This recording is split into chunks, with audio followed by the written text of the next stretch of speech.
안녕하세요. 최종용 어드바이저입니다.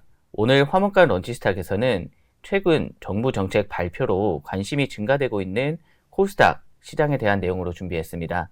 오늘 시장 전망을 해주실 나정환 연구원님을 모셨습니다. 안녕하세요. 안녕하세요. 네, 저희 시청자분들께 인사 부탁드립니다. 네, 안녕하십니까. 저는 NH투자증권 리서치본부에서 시황 파트를 맡고 있는 나정환 연구원이라고 합니다.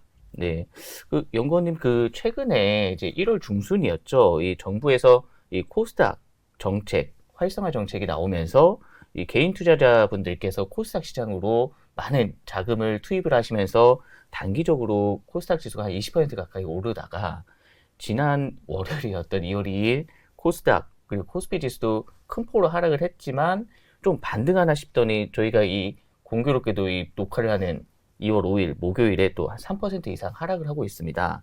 그래서 이 투자자분들이 지금 되게 상당히 이걸 어떻게 해야 되나 고민이 지금 많으실 것 같은데 이 연구원님께서는 그러시면 지금 코스닥 시장은 계속 정책 방향에 따라서 올라갈 수 있다 이렇게 보고 계신 거잖아요.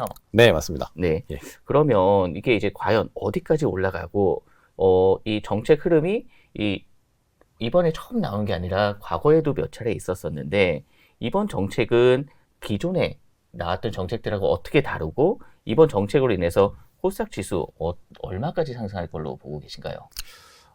우선 자료를 좀 보면서 네. 말씀을 드리자면요. 저희가 원래라면은 코스닥 시장 전망을 네. 1100포인트까지 전망을 했었어요. 음. 작년 11월쯤에 네네. 연간 전망을 내놓으면서 1100 정도는 갈 수 있겠다라고 말씀을 드렸었는데 네.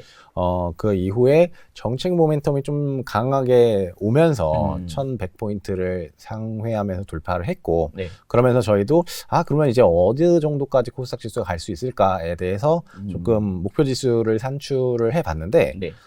코스피하고 조금 다르게요. 코스닥 같은 경우에는 이 이익 추정치의 전망치가 상당히 변동폭이 큽니다. 네. 그러니까 이게 코스닥에서 차지하고 있는 시가총액 상위주들이 2차전지, 뭐 제약바이오 이런 종목들이 많다 보니까 뭐 제약바이오 같은 경우에는 사실 뭐 순이익이 잘 안 나오는 경우가 대다수이고 네. 2차전지 같은 경우에도 이제 업황에 따라서 실적이 변동폭이 상당히 크다 보니까 이게 실적이 안 나올 때는 코스닥 지수 전체 지수의 순이익이 막 2조 나올 때도 있고 잘 나올 때는 뭐 10조. 이게 변동폭이 상당히 크단 말이죠. 네. 그러니까 이거에 따라서 PER도 상당히 오락가락하는 그런 모습을 보여서 이게 일반적인 방법으로는 목표 지수를 산출하기가 쉽지가 않습니다. 네. 그래서 저희가 좀 납득할 만한 방법이 뭐가 없을까라고 했을 때 이 왼쪽에 있는 차트를 보시면은 이 코스피하고 코스닥하고의 후행 PBR을 가지고 좀 차이가 어느 정도가 벌어졌었나 이거를 살펴본 게 왼쪽에 있는 차트인데요. 코스닥 지수는 코스피 지수의 PBR 대비해서 대체적으로 평균적으로 0.6배 정도 높았던 게 보통입니다. 그래서 저희가 이 정도를 봤을 때 지금 코스피 지수의 PBR이 한 1.6배 정도 되거든요. 네. 그러면 이제 여기에다가 0.6을 더하면은 한 코스닥 지수 2.2배가 되니까 그러면 2.2배를 지금 계산하면 지수로 환산은 얼마인가 봤더니 네. 저번에 그 코스닥 지수 확 튀었을 때 있잖아요. 네. 그때 저 밑에 있다가 코스닥 지수가 그때 많이 튀면서 PBR 2.2배가 딱 됐어요. 뭐 1월 26일 26일, 27일 이때 경우 그렇죠. 맞아요. 그때 코스닥 지수가 확 튀면서 그러니까 코스피하고 그러니까 그때 동안 계속 코스피만 계속 가다가 코스닥은 왜 이렇게 못 가요? 코스닥은 언제 가나요? 이런 얘기가 계속 나오다가 이 원래라면은 코스피 PBR하고의 이 갭 차이가 0.6배가 나야 되는데 이게 막 1배 이상 벌어졌다가 이게 어느 정도 벌어지다가 보니까 결국에는 그때 코스닥이 튀면서 차이가 0.6배 사이로 딱 이렇게 그 원래 올라야 되는 정도까지 올라온 게 이제 코스닥의 PBR 2.2배가 1100포인트였다 정도로 좀 보시면 될 것 같고 근데 저희가 지금 코스피 같은 경우에는 PBR 기준으로 목표가 한 2.2배 정도를 보고 있습니다. 요게 한 EM 지수 평균 PBR이 2.2배라서 그 정도는 갈 수 있지 않을까라고 생각해서 코스피 PBR이 2.2배가 목표면은 여기다 0.6을 더하면은 한 2.8 정도 그렇게 되면은 한 1300 정도 나온다라는 네. 관점에서 여기 PBR 방식으로 봤을 때 2.8배를 적용해서 2001년 시점에 요 지수를 가능하면은 한 1200, 여기가 조금 더 올라서 이게 한 1300 정도라고 보시면 될 것 같습니다. 네. 이게 약간 베이스인 것 같고요. 네. 저희가 최대 1500이라고 말씀을 드렸는데 네. 뭐 이걸 산출하는 방식은 사실 여러 가지가 있어요. 저희 수급에 의해서 코스닥이 많이 움직이다 보니까 예전에 과거에 코스닥 관련된 정책들이 나왔을 때 이 시가총액이 증액을 했던 그런 기간 99년도에는 상당히 많이 거의 뭐 1000% 네. 가까이 이제 올랐었고 여기 06년도, 07년도 요때도 상당히 많이 이렇게 올랐었는데 요때를 지금 시점하고 비교하는 거는 좀 무리가 있는 것 같고 네. 지금하고 좀 비슷한 정책들이 나왔던 시점이 2017년도라고 생각을 하거든요. 네네. 그러면서 이제 코스닥을 이제 혁신 기업 상장의 플랫폼으로 성장을 시키겠다라고 하면서 무슨 기술 특례 상장을 새로 이제 도입을 해서 네. 제약바이오 같은 경우 이제 기술이 괜찮으면은 뭐 실적 요건이라든지 시가총액 기준이라든지 그런 게 좀 통과가 안 되더라도 상장을 시켜주는 그런 기술 특례 상장이라는 걸 이제 도입했던 시점이기도 한데요. 네. 그때 시점에 보면은 요때 시가총액이 한 200조에서 330조 정도로 이렇게 한 64% 정도 이렇게 증액하는 그런 네. 모습을 보였어요. 네. 정책이 나오고 나서. 네. 그래서 그거를 이제 현재 시점으로 이제 가져왔을 때 코스닥 시가총액이 한 500조 정도 되는데 거기다가 대략적으로 한 64% 정도 애들을 하면은 820조가 되고 그렇게 되면 이걸 지수로 환산을 하면은 아까 말씀드린 한 1500포인트 정도 된다라는 게 이제 한 가지 포인트이고요. 네. 아까 PBR 방식으로 했던 것처럼 저희가 아까 평균 0.6을 코스피 PBR에다가 더해서 2.8배라고 말씀드렸잖아요. 네. 근데 이게 차이가 많이 날 때 코스닥이 더 밸류를 많이 받을 때는 코스닥 코스피 PBR 차이가 1.4배까지 벌어질 때도 있습니다. 네네. 그래서 요렇게까지 벌어진다. 그러니까 코스피 PBR이 2.2배 목표치인데 거기다가 1.4배까지 이제 벌어진다 하면 이제 한 3.6배 정도까지 올라갈 수 있겠고 네. 그걸 또 이제 지수로 환산을 하면 1500 정도가 되거든요. 그래서 좀 이게 아무래도 코스닥 쪽에 관심이 되게 많고 네. 정책적으로 좀 이따 말씀드리겠지만 정책적으로 많이 이제 수급이 들어오다 보니까 그렇게 되면은 수급으로 인해서 주가가 올라갔을 시에는 뭐 1,500 정도도 가능하지 않을까라고 저희는 좀 생각하고 있습니다. 지금 지수를 한 1,300에서 1,500 이렇게 얘기를 해주셨는데 저희가 이 녹화하는 2월 5일 현재 기준으로 저희 회사 하우스뷰가 코스피는 7,300포인트로 상향을 했잖아요. 이 1,300에서 1,500을 이 코스피 7,300포인트 정도로 보고 이제 말씀을 해주신 건가요? 아니면 그 전에 이제 코스피 지수로 해서 환산을 하셨던 걸까요? 그 전 시점에서 저희가 정하긴 했는데 네. 요게 아무래도 EPS가 전반적으로 계속 올라가는 그런 환경이라서 네. 이게 밸류를 그때하고 코스피 기준으로 했을 때 그때하고 이렇게 계산을 해봐도 그렇게 크게 차이가 나지는 않거든요. 네. 그래서 그 정도면은 사실 뭐 지금 방금 말씀드린 요 정도 방식이 그렇게 뭐 유의미하게 차이 나지는 않을 것 같다라고 네. 생각해서 말씀드렸습니다. 그러면 이제 일단은 이제 그 코스닥 기준으로는 한 1,300에서 1,500 요 정도의 이 지수 포인트를 보고 투자를 하시는 게 좋으실 것 같고, 그러면 이제 이 1월 중순경에 이제 코스닥 활성화를 한다는 정책이 나온 이후로 이 개인 투자자분들의 이 매수 비중이 상당히 컸습니다. 그리고 일부 외국인들도 좀 투자를 하고 기관도 조금 들어온 것 같은데 아직 그 매수세가 확 들어오진 않고 있어요. 이런 매수세가 언제쯤 유입이 될 걸로 예상이 될까요? 일단은 지금 주도하고 있는 그런 장세는 아무래도 대형주, 그리고 특히 이제 반도체라든지 AI 관련된 업종 위주로 많이 이제 주가 흐름이 움직이고 있습니다. 네. 그러니까 쉽게 말해서 이제 주가가 가는 우량주에만 쏠리는 그런 현상이 많이 벌어지고 있어요. 네. 근데 저희가 생각하기로는 이런 쏠림 현상이 뭐 계속해서 쭉 가지는 않을 거라고 생각을 하고 있어요. 네. 그러니까 반도체 기준으로 봤을 때 반도체가 좋은 건 알겠는데 네. 1월달 반도체 수출 증가율이 전년 동기 대비해서 103% 증가를 했습니다. 네. 상당히 높죠. 2배 이상 증가한 거니까.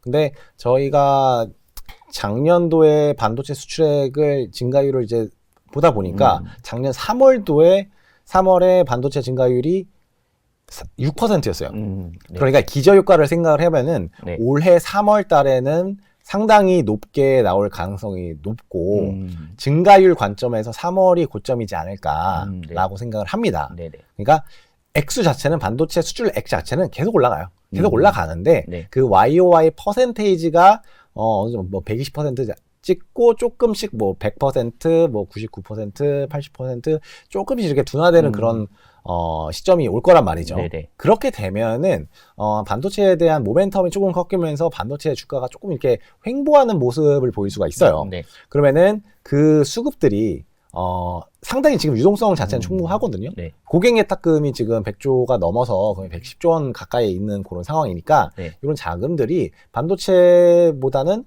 뭐 아직 덜 오른 그런 업종으로 이제 확산될 거라고 저희는 생각을 하고 있고 네. 그런 것 중에서 대표적으로 이제 코스닥도 아직 덜 오른 업종 사이즈의 주식이다 보니까 네. 그런 쪽으로 조건 수급이 확산이 될 수 있고 그 시점에 맞춰서 지금 정부에서 추진하고 있는 이런 뭐 정책들 특히 저희가 보고 있는 거는 코스닥 벤처 펀드라든지 여기에서도 보면 이제 코스닥 상장 기업의 비중이 들어가 있습니다. 그래서 코스닥 벤처 펀드에 대한 자금이 들어가면은 거기에서 50% 이상은 코스닥 관련 자산으로 투자할 수밖에 없고 네. 거기에서 벤처 투자도 있고 뭐 CBW도 있는데 코스닥 상장 기업에 대한 포션도 들어가 있어서 실질적으로 코스닥 유통시장에 자금이 들어간다라고 보실 수가 있거든요. 네. 그래서 그런 관점에서 봤을 때 이런 정책적인 뒷받침이 되는 데서 이런 그 쏠림 현상이 완화되면은 조금 코스닥 시장으로 자금이 유입이 될 수 있지 않을까 정도로 생각하고 있고 네. 이렇게 뒷받침되는 정책들이 코스닥 벤처 펀드만 있는 게 아니라 네. 여기 뭐 BDC라고 해가지고 비즈니스 디벨롭먼트 컴퍼니라고 하는 그런 건데 그냥 투자 회사가 상장됐다라고 정도로 보시면 될 것 같아요. 네네. 그래서 요런 것도 코스닥에 다 투자하는 이 자산이 어느 정도 이렇게 들어가다 보니까 그런 것도 결국에는 코스닥 시장에 유통이 되고 네. IMA도 마찬가지로 저희가 이제 올해 좀 이제 시도를 하고 있는 건데 모험 자산에 투자하는 비중 자체가 높아지고 그 중에서도 코스닥 시장의 일부가 들어가다 보니까 여기 보면 코스닥 벤처 펀드라든지 뭐 이런 게 들어가서 그런 관점에서 봤을 때는 자금이 코스닥 시장으로 들어갈 가능성은 상당히 높다라고 봤을 때 네. 저희는 수급 관점에서라도 좀 유의미하지 않을까라고 생각하고 있어요. 쭉 얘기해 주신 거를 들어보면 지금 저희가 2월 이제 초반이기는 하지만 예. 이 설 명절이 지나고 3월 달로 갈수록 이 순환매장 그리고 이제 정책적인 그런 분위기 때문에 그 이후로 이제 코스닥 쪽으로 순환매가 돌 수 있다 이렇게 지금 보시는 거고 그리고 다음 질문은 이제 아까 이 코스닥 시장에 대해서 이제 쭉 말씀을 해주셨는데 이 코스닥 시장의 영업이익에 대해서 그러니까 한 10조에서 많이 나올 때는 뭐 100조 이렇게 나온다고 말씀을 해주셨잖아요. 이 코스피 대비해서 이 영업이익이 적은데 이런 코스닥 영업이익이 올해는 혹시 뭐 증가할 수 있는 부분이 있을까요? 올해는 증액이긴 합니다. 네네. 이게 코스닥 연간 영업이익 증가율로 저희가 나타났는데 네. 일단 증가율이 높게 나타나는 부분들은 이제 뭐 2차전지 같은 경우에는 이제 작년에 워낙 안 좋아서 네. 지금 보이는 YOY 성장률 숫자가 상당히 높은데 그런 관점에서 2차전지가 높다라고 하실 수도 있는데 뭐 좋은 건 맞습니다. 2차전지가 저희는 이제 좋게 보고 있는 그런 업종 중에 하나이고 네.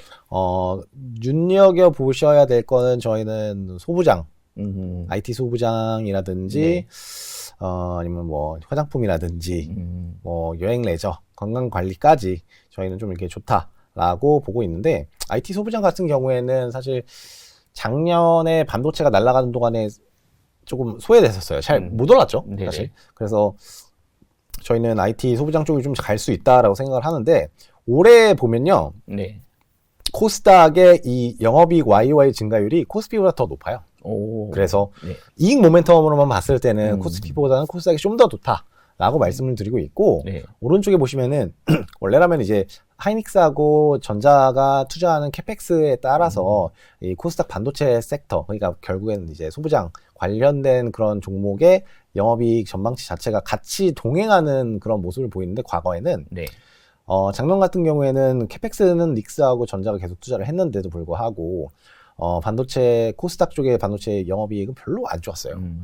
이게 왜 그렇게 이렇게 됐냐면은 전자 닉스가 이제 기존의 이런 레거시 쪽으로 투자를 좀 덜 하고 뭐 네. HBM이라든지 이런 쪽에 집중을 하다 보니까 상대적으로 반도체 소부장 쪽으로는 온기가 좀 돌지 못했는데 네. 최근에 잘 아시다시피 디램도 잘 가고 낸드 가격도 잘 가고 이런 메모리 반도체가 전반적으로 업황이 좀 올라오다 보니까 뭐 엄청 적극적으로 전자닉스가 뭐 캐펙스 투자를 하면서 증설을 하지는 않겠지만 어느 정도 조금씩 짓고 있는 그런 증설분은 있다 보니까 그런 점을 감안했을 때 지금 IT 그 소부장 쪽이 좀 이렇게 보시는 것처럼 좀 실적 증가율이 올해는 네. 작년 대비해서 좀 이렇게 높게 나타나지 않을까라는 점에서 저희는 일단은 실적 관점에서는 이제 IT 소부장을 가장 선호하는 업종입니다. 예. 그 영업이익 증가하는 거는 코스닥 지수에도 좀 상승에도 좋은 영향을 좀 줄 수 있는 거잖아요. 그렇죠. 예. 네.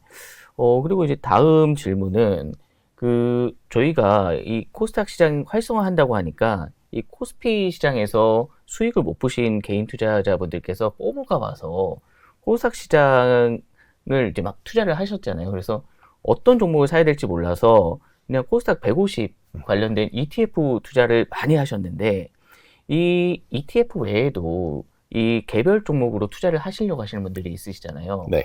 그리고 실질적으로 이제 정부 정책을 보면 연기금에서도 이 일부 자금을 이제 코스닥 시장에 더 사는 쪽으로 이제 가려고 하고 있는데 이런 관점에서 이 코스닥 150 ETF 외에 볼만한 종목들이 혹시 있을까요?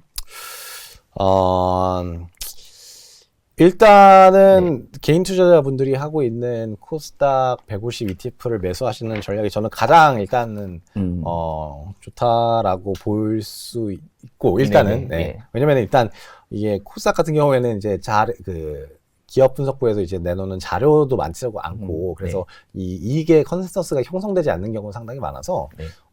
이거를 좀 실적에 기반해서 이렇게 투자한다기보다는 주가가 이제 수급에 의해서 움직이는 영향이 크기 때문에 네. 특정 종목에 베팅하는 게 좀 이게 쉽지 않아요. 그럼에도 불구하고 저희가 이제 좋게 보고 있는 네. 그런 업종은 아까 2차 전지라고 말씀드렸는데 네. 대표적으로 이제 에코프로 BM 있겠죠. 네.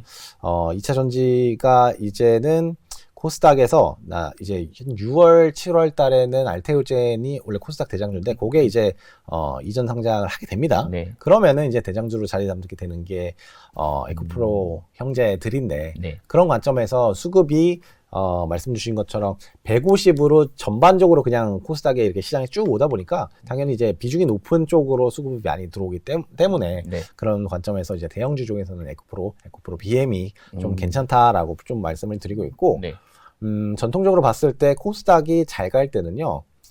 제약바이오도 잘 갑니다. 코스닥 제약바이오가 잘 갑니다. 네. 근데 뭐 최근에 1년에 조금 이렇게 쇼크가 있었죠. 뭐 알테오젠뿐만 아니라 뭐 에이빌 바이브도 그렇고 조금 이렇게 부진한 그런 모습을 보이고 있는데 그래서 상당히 좀 안 좋은데 코스닥이 결국 가면요.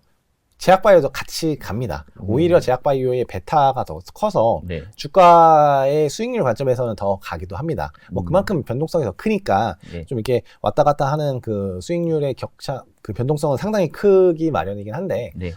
그럼에도 불구하고 코스닥이 잘 가는 상황에서는 제약바이오를 뭐 안 살 수는 없는 그런 업종이라서 저희는 그나마 그래도 가능성이 가장 큰 ABL 바이오를 그나마 좀 좋게 본다 정도로 좀 말씀을 드리고 있어요.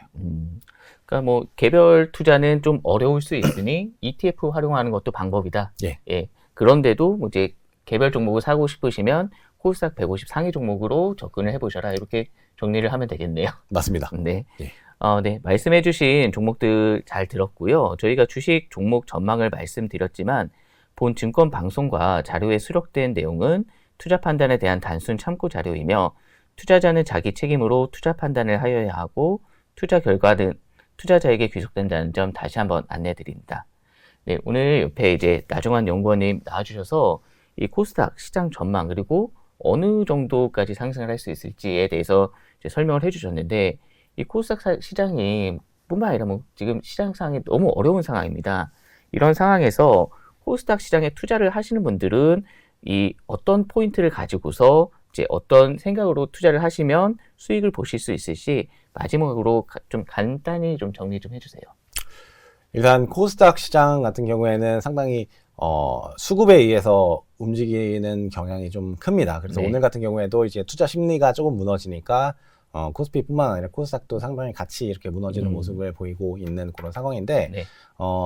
코스닥 같은 경우에는 그래서 정책 모멘텀이 부각되는 시점에는 주가가 아마 잘 움직일 거예요. 네. 그러면서 주가가 샥 올라가는데 이런 정책 모멘텀이 조금 한풀 꺾이고 그걸 이제 뒷받침해 주는 게 이게 실적인데 실적이 나오는 그런 종목들이야 뭐 괜찮을 겁니다. 그런데 이제 실적 뒷받침이 안 되면은 또 주가도 또 큰 변동폭을 보이면서 떨어질 수가 있습니다. 그래서 정책 모멘텀이 있을 구간에 투자를 하시는 게 좀 좋은 것 같고 네.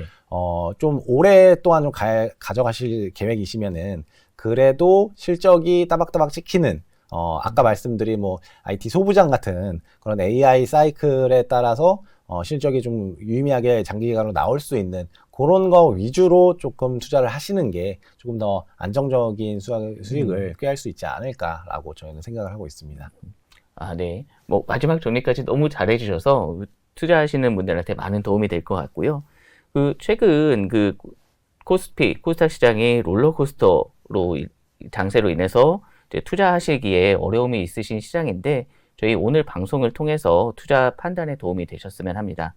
네, 오늘 저희가 이제 방송에서 보여드렸던 자료는 더보기란을 통해서 확인하실 수 있습니다. 이번 주 방송되는 화목한 런치스탁은 오후 12시에 찾아뵙도록 하겠습니다. 네, 오늘도 시청해 주셔서 감사합니다.